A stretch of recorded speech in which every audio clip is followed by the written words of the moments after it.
Les signaux déflationnistes se multiplient en France, mais ces pressions sur les prix s'inscrivent dans des mécanismes profondément ancrés dans l'économie mondiale. Ce fléau prend racine dans une surabondance globale de l'épargne mondiale, le Global Saving Glut, pour reprendre le terme utilisé par l'ancien président de la Fed, Ben Bernanke, dès 2005. Trois facteurs contribuent à ce gonflement.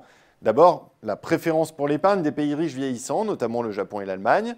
Deuxièmement, l'accumulation des réserves de change des pays émergents excédentaires, principalement la Chine, un pays où de surcroît l'épargne de précaution est hyper abondante faute d'un niveau suffisant de protection sociale.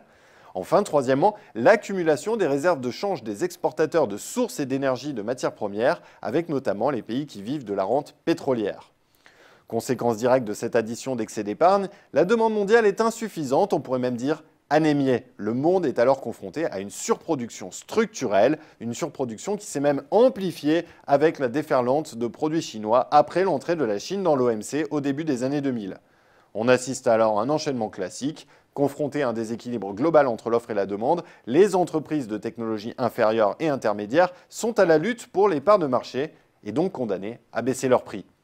Mais comme les gains de productivité sont insuffisants, ces entreprises n'ont pas d'autre choix que de comprimer les salaires. C'est une condition indispensable pour maintenir les marges et les profits dans les pays avancés.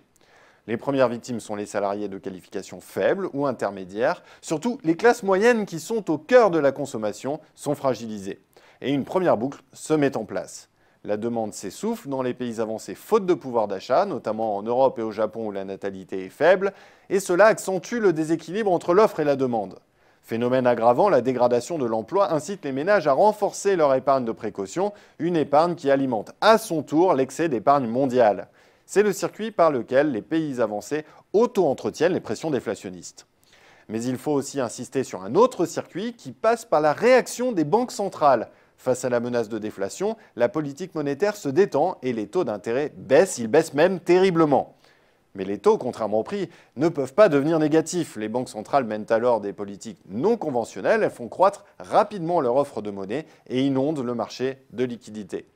Les taux sont quasiment à zéro, mais les excès de liquidité sont à la recherche désespérée de rentabilité qu'ils trouvent en priorité là où le rendement du capital est le plus élevé, bien sûr au sein des pays émergents, et maintenant aux États-Unis.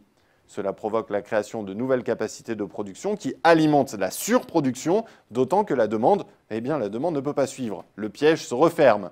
Pour se sortir de ce traquenard, la théorie économique mainstream est désarmée.